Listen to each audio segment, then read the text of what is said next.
Good morning, Wayne. Okay. All right.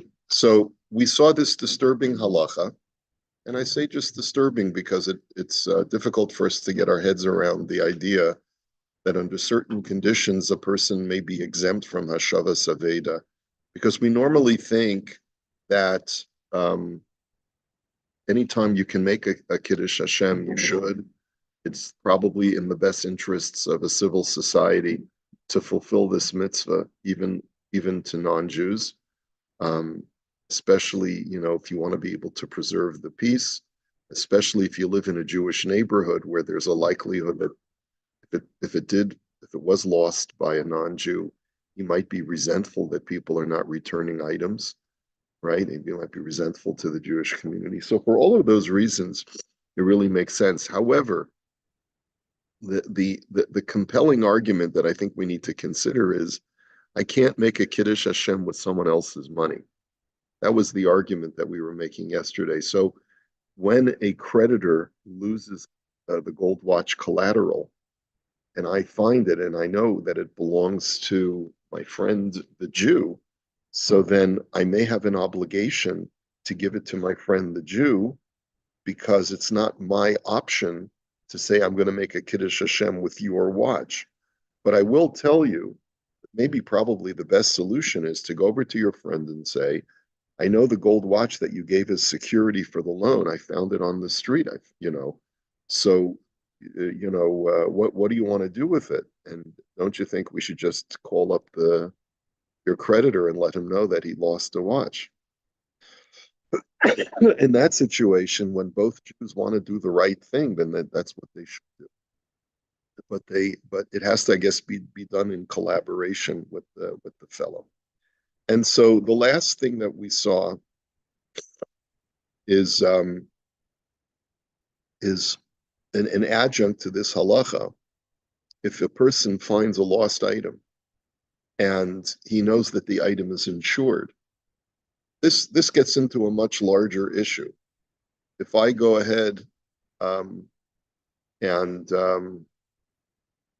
I'm injured by something on your property, or let's say I trip and fall on the sidewalk in front of your property, and I know that you have homeowners insurance, so I can sue you for pain and suffering, and because I broke my arm, and go above and beyond what the halacha would normally obligate you to pay.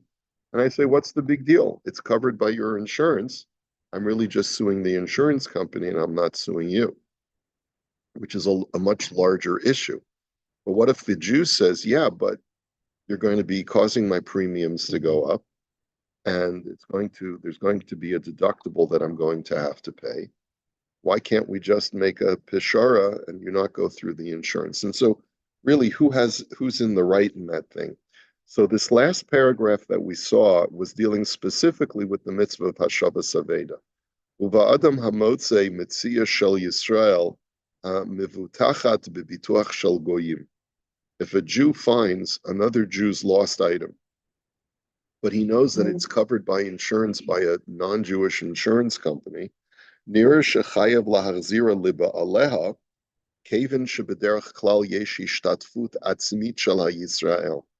He says, it would seem to me that you have to still return it to the owner because, in general, there's still a personal liability, like you have to pay a deductible.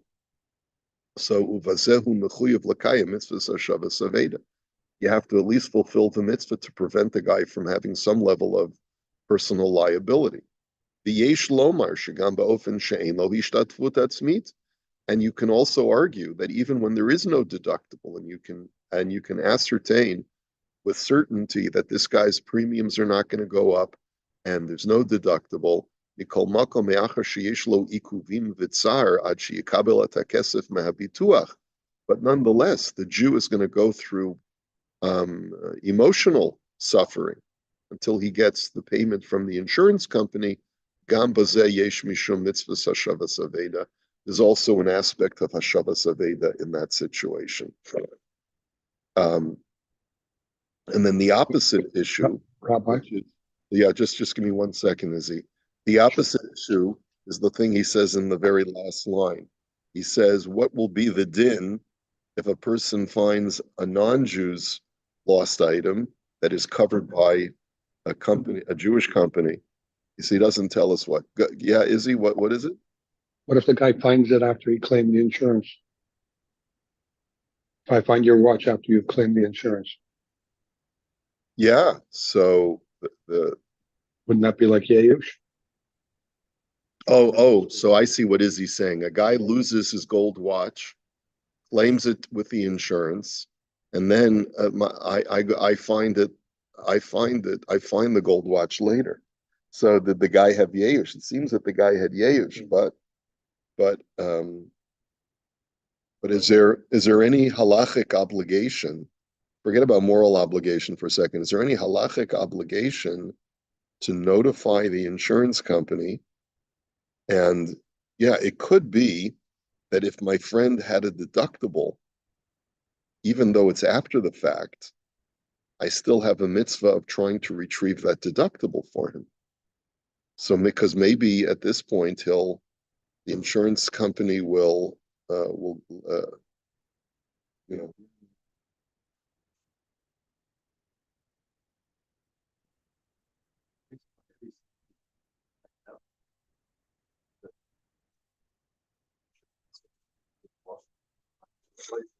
yeah. Does it now belong to the insurance company? Is that the law? Or they're owed the value?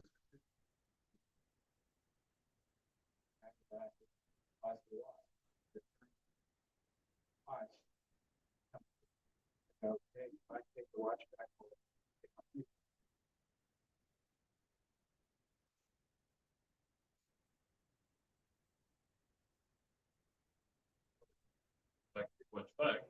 Insurance company pay you for the watch and you have the watch. They can. Is that a criminal offense if a person or is it only a civil? Is it a civil offense? If a person, let's say, gets payment from the insurance company, then he finds the lost item, and he neglects to notify the insurance company. Company would have rights against the vehicle or value of it, right? So he's taking something knowing that not his, Okay. But I wonder if the finder then is obligated to give it to the insurance company. The insurance company is not Jewish, can keep the item. Could be. So that's really what we're dealing with, right? So is he allowed to keep the item? So if it's before the fact that the insurance is paid out, he seems to say that you have to give it back to the owner. And the reason is because of A, the deductible, and B, the pain and suffering emotionally that a person is going to go through by the time that the insurance gets to pay out the policy. But if it's after, that's really what you're asking is what if it's after the fact? The guy's already gotten paid by the insurance company. That's the question. Yeah. Yeah. Applies to return it. That's not what he's dealing with. Right. Yeah. No, it's a valid question. How many Jews are going to return the money after they get it? I think the guy could just keep the object.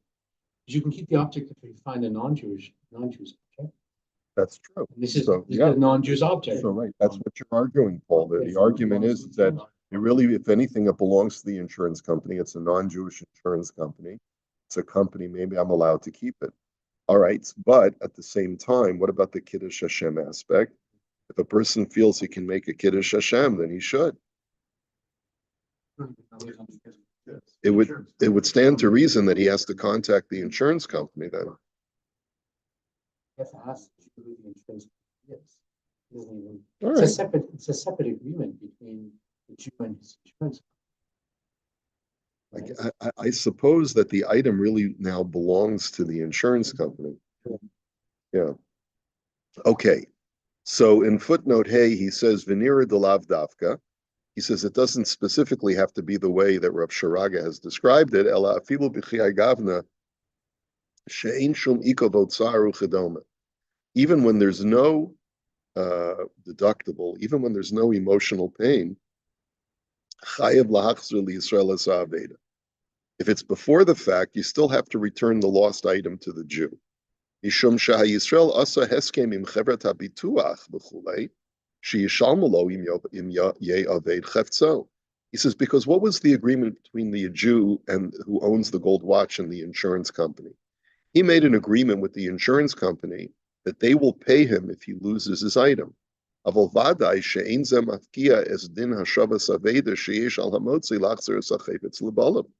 that does not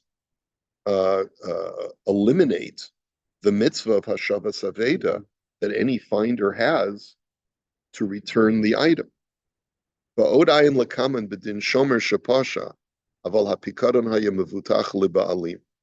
going to see later on another tshuva in the case of a person who was supposed to be watching over, a shomer was supposed to be watching over someone's item for safekeeping. He was negligent and the item got stolen or lost. And yet he claims that I shouldn't have to pay for it because the item was insured. So we're going to see that the mikol makom chayev hashomer l'shalim lo. As we'll see later on, the halacha is that the guy who was negligent still has to pay. You can't just say, "Oh, well, your insurance will cover it, so I'm not going to pay you." Yeah, so you just wash your hands of it because it was insured. His halachic obligation is, I have a debt to you because I was supposed to watch your item and I didn't. I left the gate unlocked, and your animal, your purebred dog ran away or was stolen because I left the gate unlocked. But what's the big deal? He was covered under your insurance policy, so I'm not going to pay you for that. You're going to just collect from your insurance.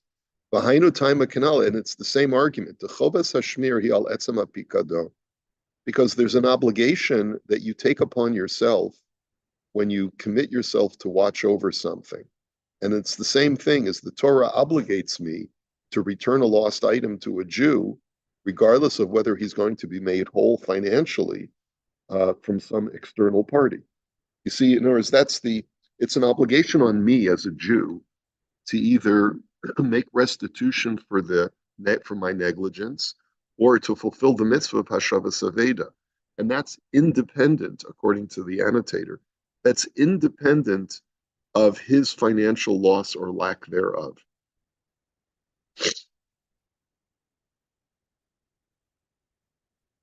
Well, perhaps not. That's not clear, because if the item is lost, if the insurance company were to find out that he, yeah, yeah.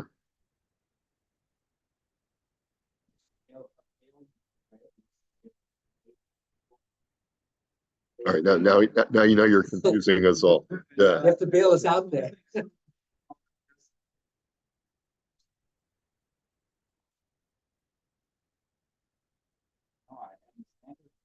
That's the classic case for an insurance company. It says negligent causes the guy loss. Insurance company pays on the policy, and then the insurance company can subrogate, which means they have to sue in the guy in the owner's name, sue the other guy for causing them to have to pay on the insurance company. Get reimbursed. That's what happens. So this guy gets the money from the insurance company, won't double dip, and the other guy will be sued by the insurance company for causing the insurance company to pay on their policy. That's a subrogation. Yeah, but what you're dealing with is a litigious kind of situation. But what we're saying here is that the halacha would say that before the insurance company gets involved, that shomer who was negligent has to pay. So would that not basically require of the owner of the gold watch, he wouldn't be allowed to contact the insurance company and ask them for compensation? Yeah. Yeah. Yeah. Oh, some guy. If he's paid by the negligent watcher, Bailey or whatever, and then he puts a claim in the insurance company, that's fraud. Right. Now, would he, No, but still. now from, They're not gonna check the. from a legal standpoint, if I have a specific item insured and it gets stolen, Right. and I decide that, you know what, I'm getting paid for it from some external party, do I have to notify the insurance company that the item that you're insuring is now no longer in my possession? Okay, so the insurance company. If you're gonna get paid by the person. Out, but yeah, they failed and it got stolen. Yeah. And they pay you the loss. Yeah. You no longer have that piece of jewelry. Yeah. And so you would take that off your insurance. You can policy. notify the insurer, You you would take it off. take it off the You list. take it You off have the to, list of But don't put the insurance. claim through, that's. Right, No, you don't have to. You wouldn't Yeah, ask there's for payment. notification, then there's a Right. claim. No, right? yeah, but no, Mhm. it's just notification, because Yeah. otherwise you're gonna be paying for something that you no longer have. So therefore, okay, so again, so he's basically saying, Behind time canal, the chovas hashmira he aletzem apikadon. He says there's an obligation for a shomer to take responsibility for that item. Uma sheyesh lo b'olam bituach zeu heskem tzadadi sheyesh lo im chevrat bituach. And the fact that the owner of that item is insured by an insurance company for that item is completely independent of that shomer's halachic obligation. And the fact that he's got a way of becoming financially whole after the loss of that item does not remove the shomer's obligation to guard the item and to pay for it if he's negligent in that guardianship. So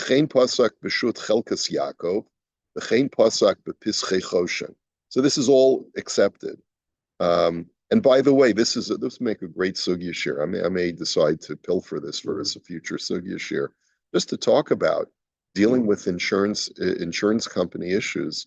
How does that impact the mitzvahs of Hashavas Aveda and Shmira?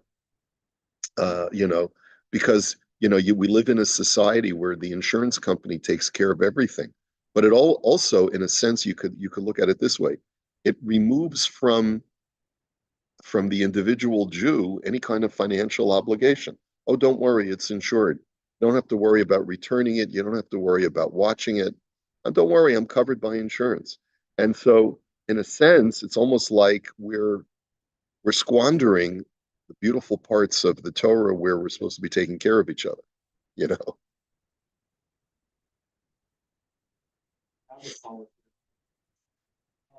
Think is when it covers perils or whatever. Yeah.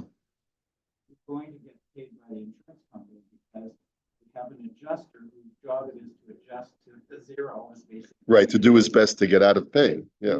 Yeah, so they're going to look at, are there exceptions, are there exclusions? Yeah. Anything? So, policy, you look at it all, at the end of the day, they may say, we're not paying. Yeah. That's right. And you'd rather have your item back than some depreciated value that they give you that's not with it. Yeah, there may be sentimental value. Now, let me also say that with everything that I said about the fact that insurance sometimes takes away our ability to do chesed, that when it comes to life insurance, that there's nothing sadder to me when I see one of these things on a WhatsApp or in an email, help the almana and the yesomim because her husband passed away at 53 with 7 or 8 kids, and he doesn't have there's no financial support, right? My Rosh Yeshiva, Rav Ruderman Zatzal, asking for all of the Bnei Yeshiva that it's your obligation to get a life insurance policy because it would be tremendous, and they're not expensive. Even a kollel guy can afford a life insurance policy. Yeah, right. And you have an obligation to take care of your family and not make them wards of the community and make them dependents on the community. So insurance can be a good thing, but it also has this side aspect, when it comes to damages and things like that it can create some level of confusion also. Like I said, if I damage your property, or I get damaged by your property, and the guilty party will say, what's the big deal? It's covered by the insurance, and it also it can be abused is basically what I'm saying. So it's the last line that we had said as far as the whole issue of Ma'adin b'mi shematza v'edas goy shemevutachat al yidei chevrat bituach shel Yisrael, what to do when you find the lost item that belonged to a non-Jew that was covered by the insurance policy of a Jewish insurance company. Do you have an obligation to return it, or are you allowed to keep it? So he says, Ein bepischei Choshen. Pischei Choshen was written by Rav Bloy, one of the great Gedolei HaPoskim of the late 20th century. Shekosov b'chi agavna yesh li histapek t'shema yesh bazeh mitzvahs hashavas aveda kedei lahatzilat habituach may have said ayin sham. So the Pischei Choshen says that we should need to deliberate over this. Is there a mitzvah of hashavas aveda to save the Jewish insurance company from having to pay the premium? In other words, I'm saving a Jew who owns the insurance company from having to pay out on the policy if I return the item that I found to the non-Jew. So does that mean that I have an obligation of Hashavas Aveda because a Jew's money is involved or not? Now, based on the previous criterion that the mitzvah of Hashavas Aveda is independent of the financial status of the loser of the object, right? It could be, you could say, no, they're not related at all. But the mitzvah that the Torah places to me upon me on the mitzvah of Hashavas Aveda is specifically on this item that I find if it belongs to a Jew. If this item doesn't belong to a Jew, that it's going to cause a Jew to have to pay money for the fact that, that's a side hustle. That's got nothing to do with my mitzvah of Hashavas Aveda on this item. But on the other hand, if at the end of the day it's going to result in a financial loss to a Jew, maybe I have an obligation. So he says, in the case we're dealing with now, the owner of the lost item is a non-Jew.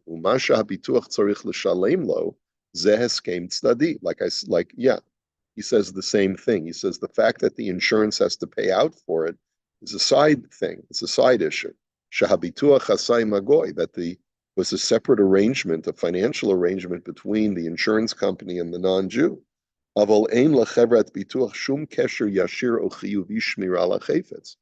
the insurance company has no direct association to the object itself. The insurance company basically made an arrangement with the goy that if the item gets lost, they will pay him for it.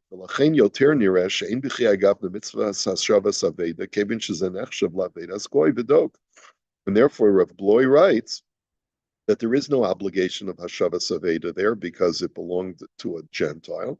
But again, you've got the Kiddush Hashem aspect. Shuv ra'isu shekvar chila kein harishon l'tzion Agon Rav Eliyahu Bakshi Daron Shlita B'Shut Binyan Av Ayin Sham. And I noticed that the Rishon LeZion, Rav Bakshi Daron, also, who was when was he the chief Sephardic rabbi? Maybe in the 70s, I think, maybe the 80s, I don't remember. And I refer you to there. Okay. Maybe it's not my point, but Jewish insurance. It's a corporation as opposed to an individual. It's an Israeli company. I can't imagine it being else. Is that considered a Jew? No, I don't think it's considered. It has to, if you create a corporate entity. I mean, we've talked about this before. What is the halachic status of a corporate entity? And so it's very misubach. We never really got clarification on this. It's something that we will have to come back to whole thing about at some point. It's a Jew. It's hard to imagine. Another thing issue. Yeah. Okay. All right, let's go on. So bottom line is, just for the purposes of clarification, if anyone ever brings this up on YouTube and wants to get the bottom line, right? What we're suggesting is you should always try to return lost objects. You find it, do the right thing, return it. If it becomes complicated because it really belongs to a Jew, but you know that the Jew had given it as an item of security to a non-Jew, so then the mitzvah of Hashavas Aveda obligates you to give it back to the Jew, the non-Jew, who was holding it for safekeeping, forfeited his rights of the security on the loan once he lost it. That's the argument that Rav Sharaga gives. But the ethical and moral and proper thing to do would be in that situation to work with the Jewish debtor and say, let's you and I jointly agree that we're going to give this item back to the Gentile who took this item as security. It's rightfully, from a moral standpoint, it's rightfully his so that he can collect on the loan should you default. Okay? All right. So, and then when it comes to insurance companies, you should also do the right thing. Don't allow there to be an opportunity for the insurance company to point a finger and accuse a Jew of committing insurance fraud. But at the same time, realize that the mitzvah of Hashavas Aveda and the mitzvah of watching over lost items and making sure that you don't cause other people damage is completely independent of the fact that a person may have an insurance policy. In other words, my financial obligations to a fellow Jew are financial obligations even if he will be made whole by his insurance company separately. Okay, now how does that work out practically? What if the Jew says, no, don't pay me for the damage you caused. You broke my window, but don't pay me. The insurance is going to cover it. So what do I do about my financial obligation? If the guy says, no, Michael, the insurance is going to cover it, right? What do you do in that kind of situation? Now, it would seem that it's okay. A guy can be Michael and say, I have insurance for that very purpose, that when something breaks, it's no fault insurance. The insurance company doesn't make me responsible to go and sue the responsible party. That'll be the insurance company's issue. If they want to go ahead and sue you afterwards to subrogate, right? Exactly. Now I'm becoming a lawyer. If they want to subrogate, they want to, yeah, right. They want to subrogate and go and sue you, the damager, right? That's their prerogative. But as far as I hold you putter, I hereby exempt you from paying. You may get a letter from the insurance company, however, so just be prepared.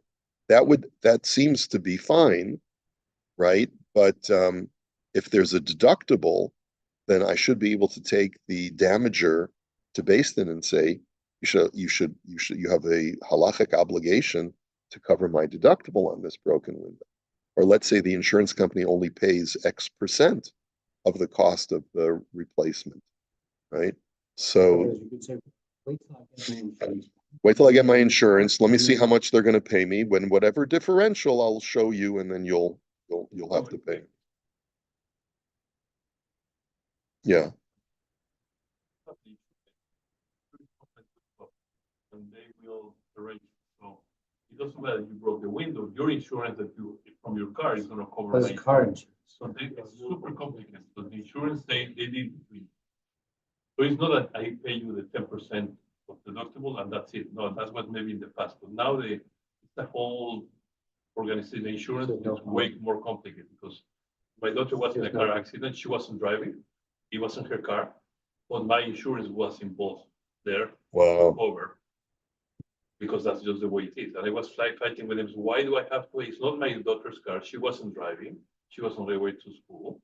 Why my insurance has to get involved? Well, that's the way. Welcome to Canada. Insurance companies work like that. At the end of the day, both insurance companies, all of them, because there were multiple girls in the car, all of them pay the damage. Yeah, it was like the whole thing. And I was in charge, what it was on my record. So when I renew my insurance, my insurance company, they told me, why did you do report this to me? What do I have to report? That you were in an accident. I wasn't in an accident. So yes, your daughter was in this accident. I said, well, I don't think I have to report because she wasn't driving.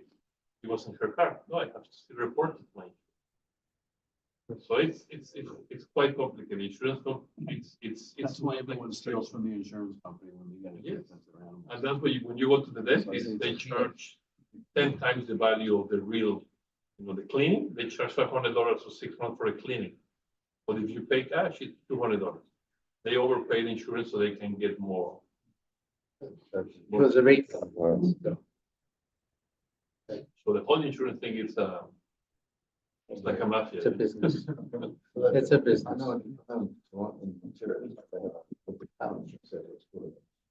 And that's home, so basically, each insurance company. Okay, folks. Yeah. Have a great Shabbos.